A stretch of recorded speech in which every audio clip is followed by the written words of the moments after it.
Bismillahirrahmanirrahim. Assalamualaikum warahmatullahi wabarakatuh. Innal hamdalillah nahmaduhu wa nasta'inuhu wa nastaghfiruh wa na'udzu billahi min shururi anfusina wa sayyiati a'malina. Man yahdihillahu fala mudilla lahu wa may yudlil fala hadiya lahu. Asyhadu an la ilaha illallah wahdahu la syarika lahu وأشهد أن محمدًا عبده ورسوله يا أيها الذين آمنوا اتقوا الله حق تقاته ولا تموتن إلا وأنتم مسلمون يا أيها الناس اتقوا ربكم الذي خلقكم من نفس واحدة وخلق منها زوجها وبث منهما رجالا كثيرا ونساء واتقوا الله الذي تساءلون به والأرحام إن الله كان عليكم رقيبا يا أيها الذين آمنوا اتقوا الله وقولوا قولا سديدا يصلح لكم أعمالكم ويغفر لكم ذنوبكم ومن يطع الله ورسوله فقد فاز فوزا عظيما أما بعد فإن أصدق الحديث كتاب الله وخير الهدى هدى محمد صلى الله عليه وسلم وشر الأمور محدثاتها وكل محدثة بدعة وكل بدعة ضلالة wa kullu dhalalatin finnar. Ma'asyiral muslimin, a'azani Allah wa yakum. Alhamdulillah, kita bersyukur kepada Allah Subhanahu wa taala. Pada malam hari ini Allah Subhanahu wa taala mengumpulkan kita di salah satu rumah di antara rumah-rumah Allah Subhanahu wa taala, yaitu untuk mendirasahkan qala Allah qala Rasul, kemudian kita mengilmuinya dan mengamalkannya dalam kehidupan sehari-hari.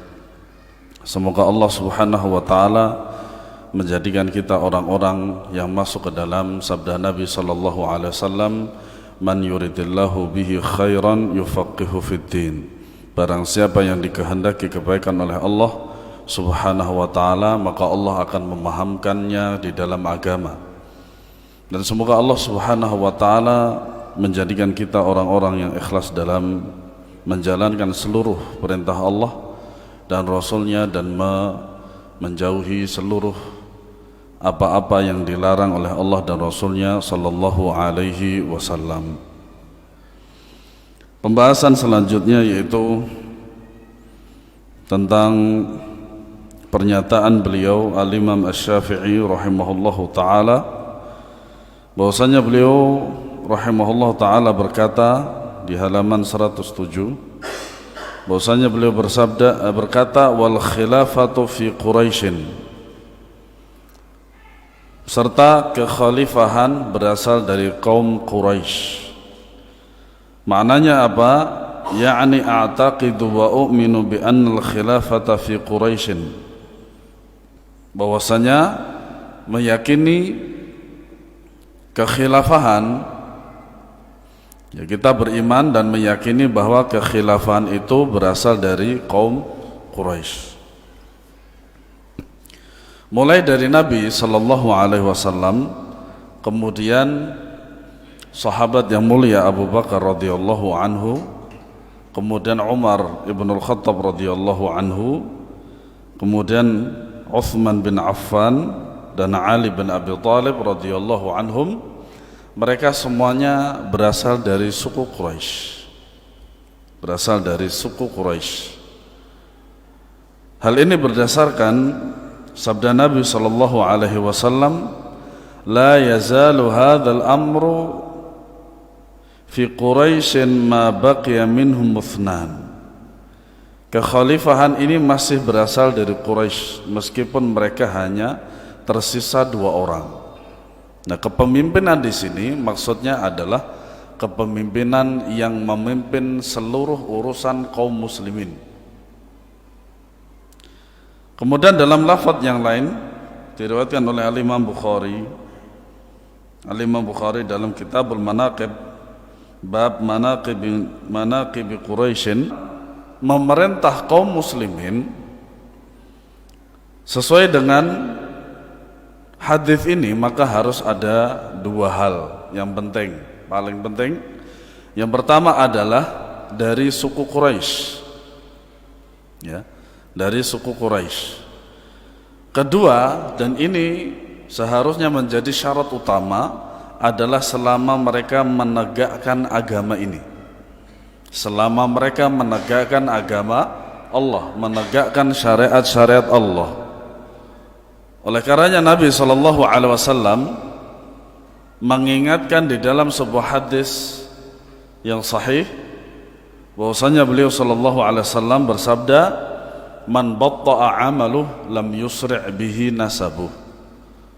Barang siapa yang amalnya itu lambat, maka nasabnya dia, entah itu dia seorang ahlul bait atau di luar ahlul bait, atau orang-orang Quraisy, atau di luar orang-orang Quraisy, maka nasabnya itu tidak akan bisa mempercepat derajat dia di sisi Allah Subhanahu wa ta'ala.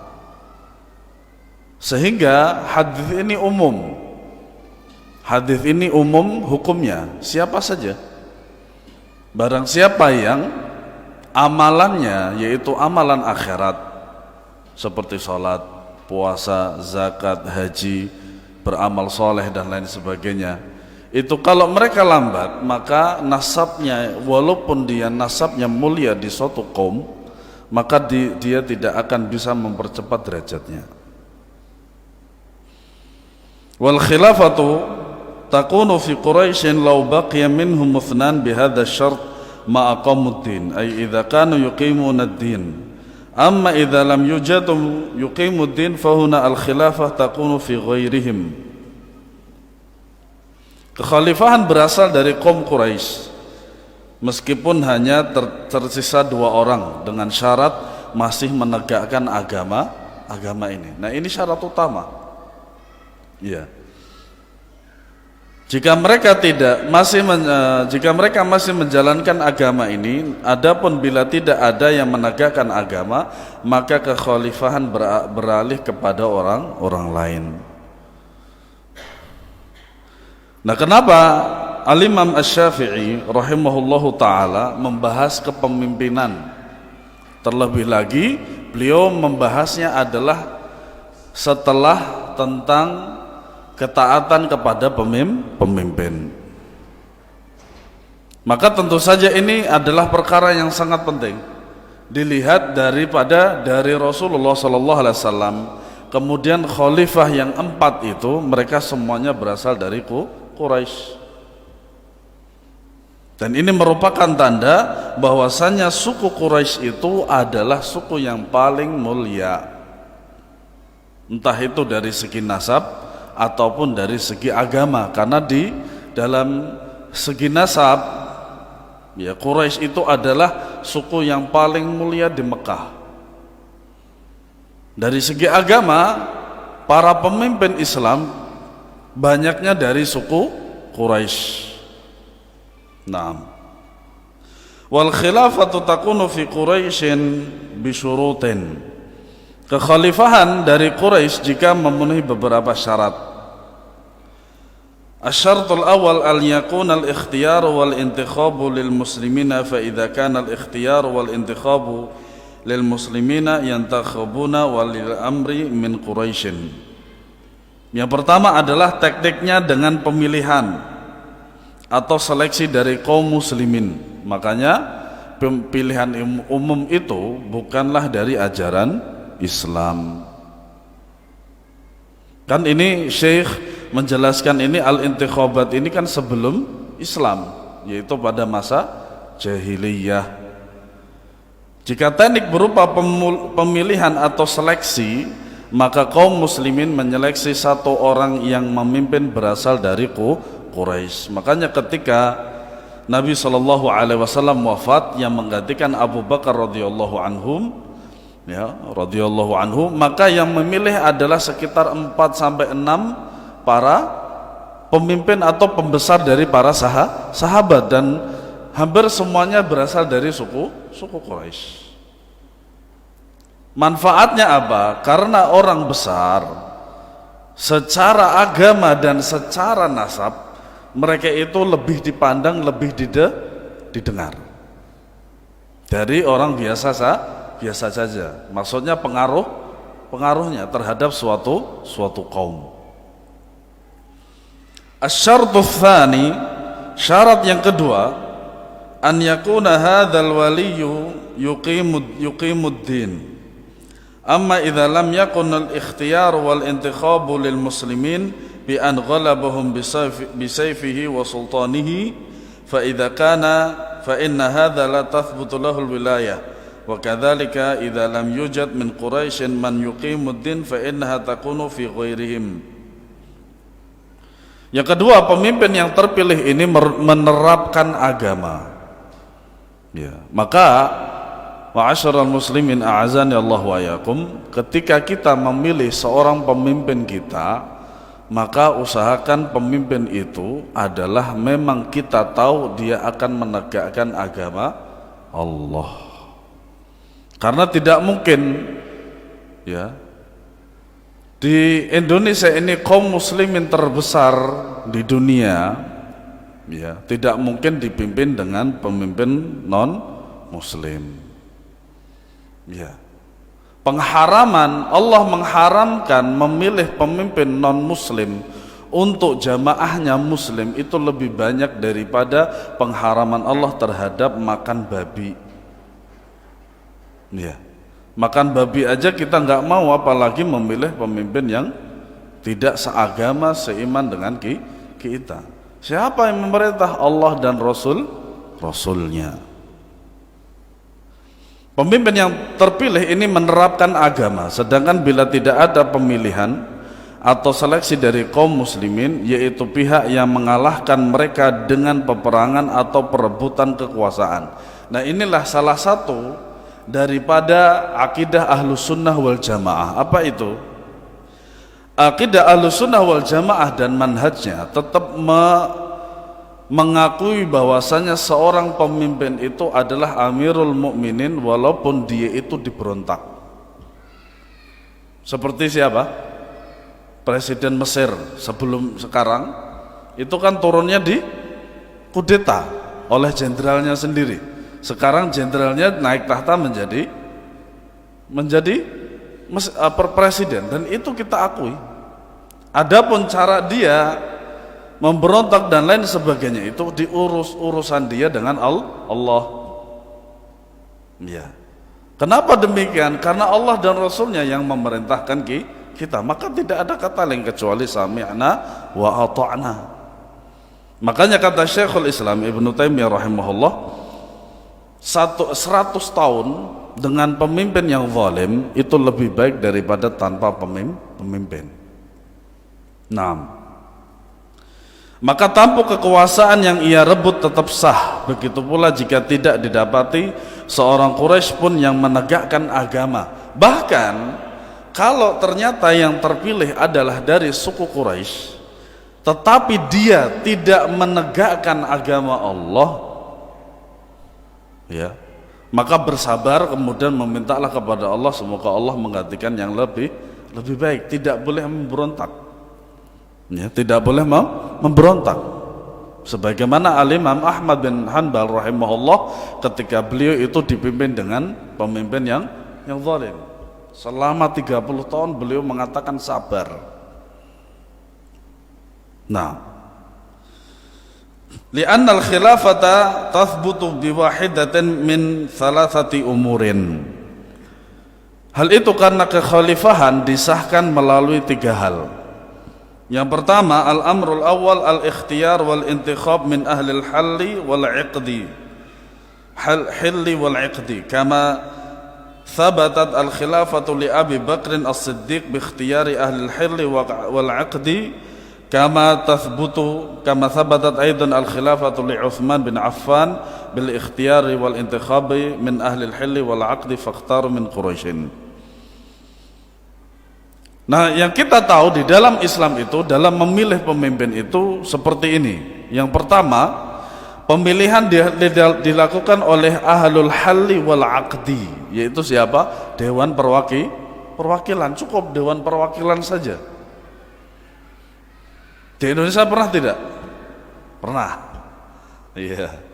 sebagaimana yang terjadi pada kekhalifahannya Abu Bakar As-Siddiq melalui keputusan pemilihan ahlul halli wal aqdi, dan juga berlaku pada zamannya Utsman bin Affan. Maka mereka pun memilih dari kalangan Quraisy. Ini cara yang pertama. Yang kedua, al-amru tsani tathbutul khilafatu bi wilayatil ahdi min waliyil amri sabiq kama thabatatil khilafatu li Umar bin al-Khattab radhiyallahu anhu bi wilayatil ahdi min Abi Bakr As-Siddiq. Nah, ini yang disebut dengan apa? Menurunkan tahta absolut ya, atau monarki, semacam monarki. Yang kedua adalah kekhalifahan berlaku berdasarkan keputusan pemimpin sebelumnya. Ya, biasanya ini terdapat pada sebuah negara yang sistemnya kerajaan, ya, seperti Saudi Arabia, Bahrain, Inggris, dan seterusnya. Kekhalifahan berlaku berdasarkan keputusan pemimpin sebelumnya, sebagaimana yang terjadi pada kekhalifahan Umar Al-Khattab, Ibnu Al-Khattab berdasarkan keputusan dari Abu Bakar As-Siddiq. Ini yang kedua. Adapun yang ketiga, tathbutul khilafatu li waliyil amr idza ghalaba an-nasu bi sayfihi wa sultanihi hatta yakhda'u lahu liqauli Nabi sallallahu alaihi wasallam fi hadits Abi Dzarr, inna khalili awsani an asma'a wa ati'a wa idza kana 'abdan mujadda'al atraf. Wa ma'lumun anna law kana al-ikhtiyaru lil muslimin fala yakhtaru al-'abdul habashi wa innama al-'abdul habashi idza ghalabahum bi sayfi wa sultanihi wajaba lahu sam' wa ta'ah wa tathbutu lahu al-khilafah. Ini yang ketiga. Kekhilafahan berlaku bagi pemimpin yang mampu mengalahkan manusia melalui perang dan kekuasaannya. Makanya kalau kita lihat cerita-cerita terdahulu semacam Majapahit dan lain sebagainya itu, mereka itu menjadi raja itu dengan peperangan. Bukan berarti Islam membolehkan peperangan, bukan. Tetapi kalau memang keadaan demikian, ya, biasanya kan seperti kalau kita tahu kan seperti Saudi Arabia yang itu di daerah Dir'iyah, ya, Dir'iyah yang waktu itu memang kekuasaannya Raja Saud, ya, Raja Saud rahimahullah ta'ala yang dibantu dengan Syekh Muhammad bin Abdul Wahab. Nah, daerah Dir'iyah itu tidak masuk ke dalam kawasan Khilafah Utsmaniyah, tidak masuk. Ini pendapat yang paling rajih, ya, sehingga kemudian terbangunlah dengan negara Al-Mamlakah Al-Arabiyah As-Saudiyah, yaitu Saudi Arabia, dan dia tidak masuk ke dalam kerajaan Utsmani, di luar jauh sekali. Karena apa? Kalau kita lihat Utsmani itu sekarang itu kan Turki, ya. Nah, Turki itu Eropa, sementara Saudi Arabia ini bukan Eropa. Nah, hingga rakyat pun akhirnya tunduk. Hal ini berdasarkan sabda Nabi dalam hadis Abu Dzar, sesungguhnya kekasihku yaitu Rasulullah SAW berpesan kepadaku agar aku mendengar serta patuh kepada pemimpin sekalipun ia seorang budak yang tangannya buntung. Ini sebagaimana yang dikatakan oleh Nabi SAW, alaikum bis-sam'i wa ta'ah, wajib bagi kalian itu untuk mendengar dan taat. Wa in ta'ammara alaikum abdun habasyi, walaupun yang memerintah kalian itu adalah seorang budak, ya, budak dari Habasyiyah, budak hitam. Nah, kalau kita menuruti hawa nafsu kita, maka kita tidak akan mau dipimpin dengan seorang budak. Tetapi karena kecintaan kita kepada Rasulullah Sallallahu Alaihi Wasallam dan ketaatan kita kepada Allah dan Rasulnya, maka kita laksanakan perintah beliau dan perintah Allah Subhanahu wa Ta'ala. Dan ini lebih nikmat bagi kita, ya. Kenapa? Karena kita juga tidak mau kalau negeri kita itu hancur lebur seperti sekarang Palestina. Apakah kita mau dengan keadaan seperti itu? Tentu saja tidak. Tetapi kita sangat bersyukur kepada Allah Subhanahu wa taala dengan nikmat aman. Ya, dengan nikmat aman. Dan sudah menjadi hal yang maklum, jika pemilihan dilakukan oleh kaum muslimin, maka mereka tidak akan memilih seorang budak Habasyah. Namun bila ada seorang budak Habasyah mampu mengalahkan atau menguasai mereka dengan berperang, wajib bagi rakyat tersebut mendengar atau menaatinya dan ia sah menduduki sebagai khalifah. Nah, inilah ketentuan di dalam Islam. Apakah ada pemilihan umum? Demokrasi ada atau tidak? Tidak ada. Tetapi kita tetap mengikuti apa yang berlaku di negara kita, yaitu berupa demokrasi. Kemudian permasalahan bahwasanya beliau mengatakan zahara 'inda ba'dil mutaakhirina ma yusamma bil khuruj bil lisan wa yaqsuduna bihi man yu'linuna bil amri bil ma'ruf wan nahyi 'anil munkari 'ala ma a'lama min munkarat. Al khuruj bil lisan, memberontak dengan lisan. Masya Allah. Jadi beginilah, kalau kita ingin mempelajari manhaj ini, sekecil apapun itu akan dibahas dengan sedetail-detailnya, sehingga sehingga sesuatu yang tidak kita ketahui dari agama ini insyaallah ta'ala akan kita ketahui dengan taufik dan hidayah dari Allah Subhanahu wa ta'ala. Bahkan yang tidak terpikirkan pun dalam benak kita itu, ternyata para ulama Ahlus Sunnah wal Jamaah sudah menjelaskan semuanya secara terperinci. Bagaimana tidak dijelaskan secara terperinci? Karena Rasulullah Sallallahu Alaihi Wasallam sudah menjelaskan kepada kita bagaimana cara kita masuk ke dalam WC atau masuk ke dalam kamar mandi. Sekecil itu saja diperhatikan oleh agama Islam. Bagaimana dengan perkara tentang manhaj? Sekecil apapun kita akan mengetahui permasalahannya. Memberontak dengan lisan menjadi sebuah istilah yang muncul di masa-masa kurun terakhir ini. Sebutan ini menurut mereka adalah orang-orang yang melakukan amar ma'ruf nahi mungkar. Inilah yang disebut dengan kalimatu haqqin urida bihal batil. Kalimat yang dia bawakan atau misi yang dia bawakan itu bagus, yaitu amar ma'ruf nahi mungkar, tetapi yang diinginkan adalah kemungkaran terhadap kalangan yang melakukan kemungkaran secara terang-terangan. Apakah benar penyebutan semacam ini? Makanya Allah Subhanahu wa taala berfirman, fas'alu ahla dzikri in kuntum la ta'lamun. Maka bertanyalah kepada ahli ilmu kalau sekiranya kamu tidak tahu. Nah, bagaimana jawabannya?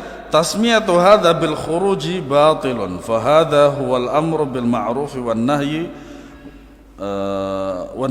'anil munkar wa huwa wajibun la budda minhu. Menyebut aktivitas tersebut dengan tindakan pemberontakan tidaklah dibenarkan. Apapun yang namanya pemberontakan, Ahlus Sunnah wal Jamaah tidak membenarkan sama sekali. Tidak membenarkan sama sekali. Karena pemberontakan tidak akan memberikan efek kecuali keburukan. Setelah orang yang mengatakan piye kabare lebih enak pada zamanku toh. Nah, sekarang kita tahu bagaimana keadaan setelah beliau. Antum bisa melihat, iya enggak? Ya. Bagaimana dengan kenyamanan, keamanan negara? Bagaimana dengan sembako dan lain sebagainya? Walaupun memang ada keburukan pada beliau, tetapi ada kebaikan yang sangat merata terhadap kaum muslimin. Itu haruslah melindungi kaum muslimin. Subhanallah, kadang saya berpikir negara kita adalah negara terbesar muslim. Artinya apa? Muslimnya terbesar di dunia. Qadarullah, Allah belum memberikan pemimpin yang betul-betul mengayomi kaum muslimin, kecuali orang yang barusan ngomong seperti itu tadi. Dalam pandangan saya, ya, dalam pandangan saya seperti itu. Apa masalahnya? Bisa jadi memang karena rakyatnya tidak terlalu perhatian terhadap permasalahan agama, akhirnya diberikan apa? Pemimpin yang seperti itu.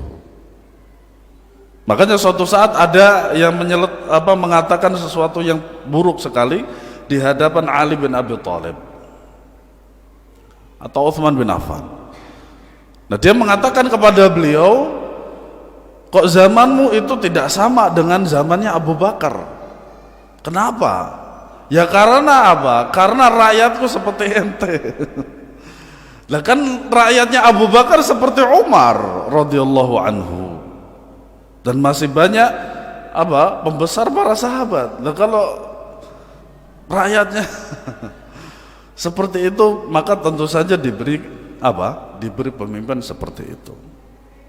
Nah, amar ma'ruf nahi mungkar semacam ini hukumnya wajib. Dan Allah telah memerintahkan, Allah berfirman, wal takum minkum ummatu yad'una ilal khair wa ya'muruna bil ma'ruf wa yanhauna 'anil munkari wa ulaika humul muflihun. Dan hendaklah ada di antara kamu segolongan umat yang menyeru kepada kebajikan, menyuruh kepada orang yang kepada yang ma'ruf dan mencegah kemungkaran. Merekalah orang-orang yang beruntung. Makanya kalau kita menginginkan keberuntungan, maka jadilah orang yang selalu mengajak kepada kebaikan dan melarang sebuah kemungkaran. Faqaunul insan yanha 'anil munkar minal ma'asi wa nahwiha laisa hadha khurujan 'ala wulatil umur. Faqaunul insan ya'muru bis shalah wa idza ra'a imra'atan mutabarrijatan nahaha wa idza ra'a man yashrabu ad-dukhan nasahahu wa idza ra'a man yahliqu hilyatahu aman yasbulu thiyabahu nasahahu wa laysa hadza bi khuruj. Karena itu seorang yang melakukan amar ma'ruf nahi mungkar, melarang sebuah kemaksiatan atau yang sejenisnya, bukanlah termasuk pemberontakan terhadap pemerintah, karena ini mereka merupakan sebuah kewajiban bagi kita. Dalilnya apa? Man ra'a minkum mungkaran falyughayyirhu biyadihi. Barang siapa di antara kalian melihat kemungkaran, maka wajib baginya itu untuk merubahnya. Dengan apa? Pertama dengan tangan atau dimaknai kekuasaan. Antum sebagai bapak mampu untuk melarang atau menasihati istri atau anak-anak. Ya. Sebagaimana juga seorang guru, dia berhak berkuasa untuk memberikan sesuatu kalau ada pelanggaran dari anak didiknya. Ya. Kepala negara juga sama, dia mempunyai kewenangan untuk memberikan sebuah hukuman kepada para menteri yang tidak bekerja sesuai dengan SOP dan lain sebagainya. Orang yang memerintahkan orang lain untuk salat, orang yang melihat wanita bersolek secara berlebihan, lalu ia menegurnya, mendapati orang lain sedang merokok. Semoga antum-antum yang masih merokok terkena nasihat ini. Ya, udah dinyalain, kemudian disedot, dikeluarin lagi. Gak ada kerjaan sama sekali.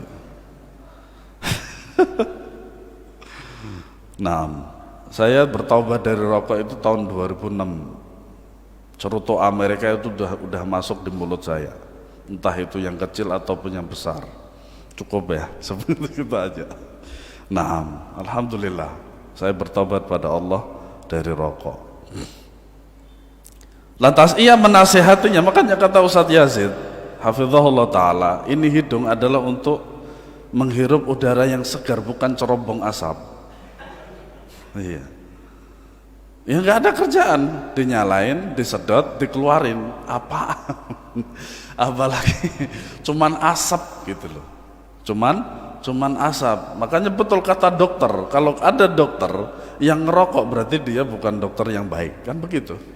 Dan tidak mungkin ketika kita merokok bismillah. Nyatanya orang yang merokok kan nggak pantas, pasti akan dimarahi kalau merokoknya di masjid. Kalau di desa-desa itu, di pojokan itu biasanya kan ada bagian dalam dan ada bagian luar. Misalkan bagian luar di bawah tiang itu ada legokan sedikit, wah itu jadi tempatnya apa? Asbak. Allahul musta'an wa ilaihi tuqlan. Lantas ia menasihatinya atau orang yang sedang mencukur jenggotnya, ini bagi laki-laki, walaupun itu alasannya adalah supaya nanti bisa tumbuh lebih panjang. Saya katakan alami saja lebih baik, walaupun 3 nggak apa-apa, 3 helai saja nggak apa-apa, nggak masalah, walaupun jenggot itu adalah tumbuhnya itu lambat, misalkan tumbuhnya lambat. Nabi SAW di dalam, kalau antum membaca kitab tentang wudu atau toharoh, terutama tentang wudu, maka antum akan dapati hadis-hadis yang menerangkan bahwasanya jenggotnya Rasulullah itu tebal. Ya, jenggotnya Rasulullah tebal. Bahkan Tuhannya orang Nasrani aja juga berjenggot. Kemudian juga kadang kita tidak habis pikir dengan sebuah perusahaan besar yang mempermasalahkan jenggot. Kadang saya berpikir, apa hubungannya kinerja dengan jenggot? Gak ada. Apa hubungannya kinerja dengan celana cingkrang? Gak ada. Kayak ulang tahun udah dinyalain terus ditiup lagi, terus kemudian antara umur dengan lilin itu apa hubungannya gitu loh. Makanya kalau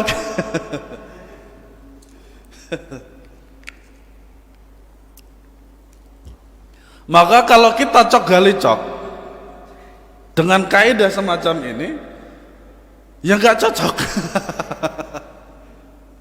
Apa hubungannya umur dengan api yang ditiup atau dengan lilin atau dengan kue seperti itu? Kan nggak ada. Nyatanya juga kadang ada orang ulang tahun habis makan tahu-taunya juga mati setelah itu.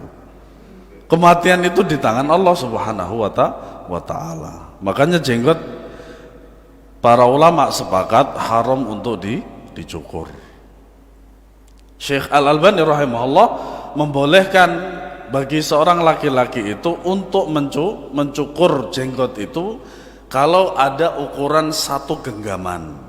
Jadi mulai dari dagu ini kemudian ada 1 genggaman itu boleh dicukur, kata Syekh Al-Albani. Bukan sininya. Kalau sininya ngapain diukur kan begitu. Tinggal gitu. Jadi antum pegang, bapak-bapak yang jenggotnya tebal itu. Jadi 1 begini kemudian dirapiin. Untuk merapikan tidak masalah, dan ini tidak merubah ciptaan Allah Subhanahu wa ta'ala. Kalau mau manjangin ya silakan. Tidak ada ketentuan khusus masalah jenggot. Yang haram adalah dicukur habis. Nah, lalu pun ia menasihatinya atau seorang laki-laki yang menjulurkan pakaiannya hingga menutupi kedua mata kaki. Perinciannya begini. Di dalam hukum fikih perincian isbal itu pertama kalau di atas mata kaki pas, itulah yang dimaksud di hadis tersebut. Ma asfala minal ka'baini minal izari fafinnar. Man jarra thawbahu khuyala alam yanzurullahu ilaihi. Kalau di pertengahan mata kaki itu makruh hukumnya. Yang haram adalah pas di bawah mata kaki, itu haram. Sunnahnya mana? Sunnahnya adalah setengah betis. Nah, itu perincian daripada pakaian di atas mata kaki. Makanya di sini menutupi mata kaki disebut dengan isbal, diancam neraka, bukan divonis. Ya bukan vonis. Antum ketika antum ini juga saya dapati juga demikian. Entah itu ketika saya langsung atau orang lain yang saya saksikan, atau sebuah ya ceramah seperti ini di YouTube seperti itu, atau sebuah artikel di Facebook dan lain sebagainya. Ketika disampaikan ma'asfala minal ka'baini minal izari fafinnar, oh ente memvonis saya di neraka ya. Subhanallah. Padahal kita kan cuma menyampaikan ini loh, kalau ente itu isbal, kata Rasulullah diancam neraka. Antum jawab begitu. kok divonis? Vonis mah bukan urusan kita. Kita hanya menyampaikan ketika kita mempelajari manhaj Ahlussunnah wal Jamaah, kita sampaikan kepada kaum muslimin bahwasanya inilah manhaj yang benar. Ketika kita menyerukan untuk meninggalkan bid'ah, bukan berarti kita membid'ahkan orang, bukan, tetapi memperingatkan bahwasanya amalan bid'ah ini sangat berbahaya di akhirat kelak, gitu loh. Begitu juga ketika kita menjelaskan tentang isbal, bukan berarti memvonis bukan urusan kita, itu urusan Allah dan Rasulnya. Kita cuma menyampaikan ini loh, kalau ente isbal, Rasulullah mengancam ente bahwasanya ente akan masuk neraka, ini hadisnya. Begitu. Sering saya mendapati seperti itu, ya, sering sekali. Kemudian ia tegur, ini semua bukanlah tindak pemberontakan, bukan. Karena apa? Selama pemerintah membolehkan, maka kita bebas untuk melaksanakan apa? Amar ma'ruf nahi munkar. Kecuali kalau pemerintah melarang, misalkan saya dilarang oleh pemerintah, ya sudah, saya nggak akan berdakwah lagi. Adapun masalah ilmu saya mandek sampai di situ, ya dia nanti berurusan dengan Allah. Syekh Muhammad Said Ruslan hafizahullah ta'ala, salah seorang ulama Mesir, beliau itu Masya Allah kalau lagi berceramah seperti ini, berdiri dengan suara lantang sekali. Qadarallah, beberapa bulan yang lalu, mungkin ada sekitar 6 bulan yang lalu, beliau dilarang oleh pemerintah sama notatan. Beliau tidak berceramah sama sekali, karena memang itu manhaj Ahlussunnah wal Jamaah. Nah setelah itu alhamdulillah, dengan berkat rahmat dari Allah Subhanahu wa taala, akhirnya beliau diizinkan lagi untuk ceramah. Ahlan wa sahlan. Mudah enggak? Mudah. Orang nanti pemerintah yang bertanggung jawab di hadapan Allah. Kan begitu. Yang penting apa? Aman masih. Seorang yang berbicara dengan lisannya menghimpun massa untuk memberontak memerintah, menyebarkan aib dan celah mereka, menjauhkan manusia dari mereka, serta menyuruh manusia untuk memberontak mereka. Nah inilah yang disebut dengan pemberontakan secara lisan, yaitu mempengaruhi masyarakat untuk membenci pemerintah kemudian melakukan pemberontakan. Nah ini yang tidak boleh, haram hukumnya. Sedangkan orang yang melakukan amar ma'ruf nahi munkar, tindakannya justru mendukung pemerintah, sebab pemerintah sendiri tidak menginginkan kemungkaran terjadi dan pemerintah pun menerapkan syariat Islam. Makanya seharusnya pemerintah itu bersyukur kepada Allah dengan adanya orang-orang yang bermanhaj salaf. Jangankan memberontak, rokok aja haram loh. Ya, rokok aja haram. Ya, jangankan ngebom. Ya, jangankan ngebom, menyakiti saudara sendiri aja dosa, dan hukumnya haram juga. Ya, seperti itu, makanya harus bersyukur.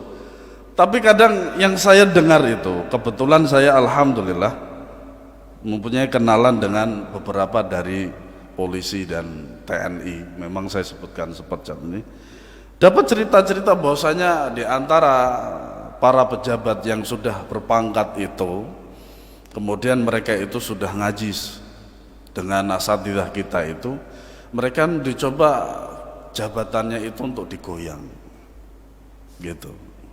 Itu sering cerita semacam itu tuh, sering saya dengar semacam itu. Saya hanya mendoakan semoga Allah memberikan taufik pada dia, jadi tetap dia dengan jabatannya itu dan dia tetap dengan ngajinya. Nah,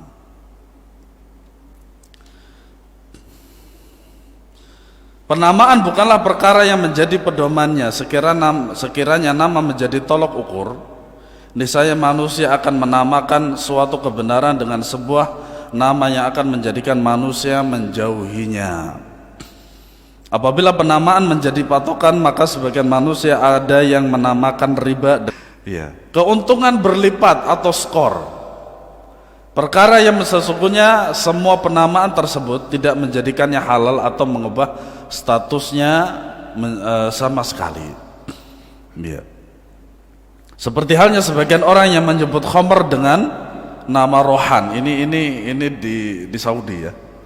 Jadi ada di Saudi itu ada sebuah minuman yang dia itu botolnya itu dari kaca, kemudian cover daripada apa namanya plastiknya itu, mereknya itu mirip dengan kayak minuman keras, namanya Barbican. Dan itu ada yang terbuat dari anggur, ada yang terbuat dari buah-buahan lah semacam itu. Tapi dia halal. Dia halal, bukan minuman keras, bukan. Karena apa? Memang dia tidak memabukkan. Ya. Nah, bedanya dengan soft drink, kalau diminum walaupun dalam keadaan dingin itu manis, tetap ada manisnya. Tapi kemasannya itu mirip sekali dengan miras. Mirip sekali. Harganya pun murah, cuma 3 real.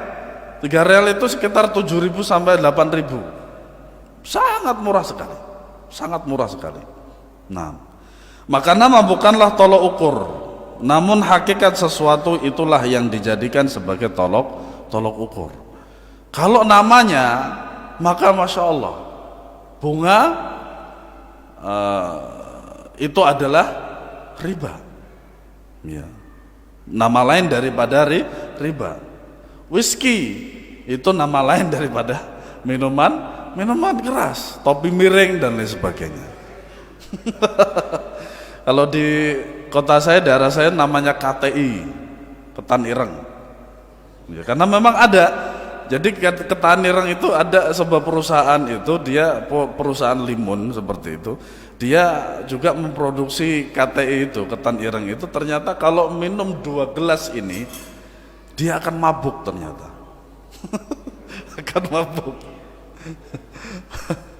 Makanya dikatakan, oh ini minuman keras. Oh tidak, prosesnya aja bukanlah sebuah minuman keras, bukan seperti itu. Dan itu pun ada syaratnya, ketika minum sekian baru mabuk. Nah, kalau cuman 1 sloki saja kan nggak mabuk, atau 1 begini, mungkin minumnya 1 hari. Dari pagi sampai sore baru habis seperti itu. Nah, ternyata memabukkan. Nah, di daerah Jawa Timur itu juga ada namanya towa. Jadi towa itu adalah minuman dari legen, kalau tidak salah, atau dari pohon siwalan, buah siwalan itu. Kemudian direndam atau mungkin kayak dikubur gitu selama 3 hari. Jadilah kental. Tetapi ajibnya di situ ada belatung loh di situ. Iya benar. Iya benar. Kemudian diminum dan memabukkan. Tapi bagi orang Jawa ini adalah salah satu kata jarwo doso. Towa itu noto awak. Katanya begitu. Makanya fly dia. Nah, wallahu alam bissawab. Maka pembahasan selanjutnya nanti adalah tentang khamr. Naam, fadhal.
Sambil menunggu iqamah dalam menit mungkin ada pertanyaan, dipersilakan para jamaah.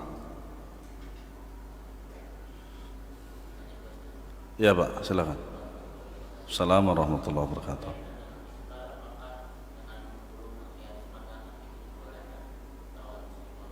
Di atas mata kaki pas. Oh, untuk digulung ketika akan sholat ya? Ketika akan sholatkah atau sepanjang hari? Maka biar tidak terlalu repot, afdolnya dipotong, dan dipotongnya itu adalah di atas mata kaki. Maka kalau seandainya itu memang terbiasa digulung seperti itu, maka khawatirnya nanti dia dengan gerak geriknya itu setiap hari, setiap saat itu, maka dia akan jatuh itu gulungannya itu. Terkecuali kalau memang misalkan celananya itu memang lebar pas pinggangnya ya, terus kemudian ketika melorot itu walaupun tidak semuanya, maka menutupi mata kaki, maka itu tidak apa-apa. Seperti halnya seorang pemuda yang dia waktu itu ditemui oleh Rasulullah, dan Rasulullah dalam keadaan mau wafat itu, dan Rasulullah Umar ibn al-Khattab kalau tidak salah ya, maka beliau radhiyallahu anhu mengatakan pada anak itu untuk mengangkat kakinya, mengangkat celananya atau sarungnya itu. Nah, kalau memang dia menginginkan adalah dengan dilipat semacam itu, afdalnya mungkin bagi saya ya, bagi kita juga adalah untuk memotongnya lebih afdal. Tetapi kalau hukum, antum bertanya tentang hukumnya, jadi ketika dilipat itu adalah yang dimaksud adalah di atas mata kaki, maka itu dia selamat dari ancamannya Rasulullah, dan hukumnya boleh. Intinya kan tidak menutupi mata kaki. Wallahu a'lam. Nah, yang lainnya.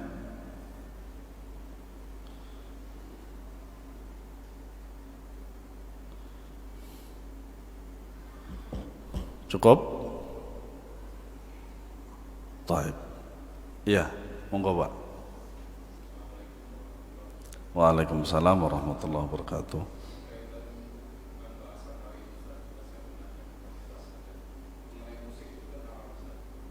Iya.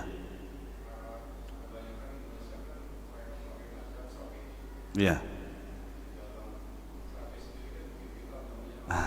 Iya.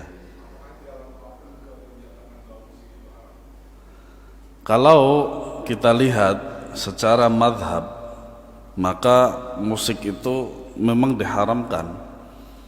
Tetapi wallahu alam, secara lafadz Al-Imam Asy-Syafi'i tentang pengharaman musik itu adalah, beliau mengatakan musik itu menimbulkan kemunafikan. kemunafikan. Nah itu dari segi lafadz dari Al-Imam Syafi'i. Adapun secara keseluruhan apakah beliau mengharamkan dengan jelas, yang saya tahu adalah pendapat madhab, bukan pendapat beliau. Jadi pembesar-pembesar madhab beliau semacam seperti Al-Imam An-Nawawi, Al-Imam Ar-Rafi'i, Syekhul Islam Zakaria Al-Ansari rahimahumullah ta'ala, bahwasanya dalam mazhab Syafi'i itu musik itu haram. Nah, wallahu a'lam. Dan musik itu tidak akan pernah bersatu dengan Al-Quran, walaupun kita siasati kayak apapun ya, pasti itu. Nah, saya kira cukup, semoga bermanfaat. Sallallahu ala nabiyyina Muhammad wa ala alihi wa sahbihi wasallam. Assalamualaikum warahmatullahi wabarakatuh.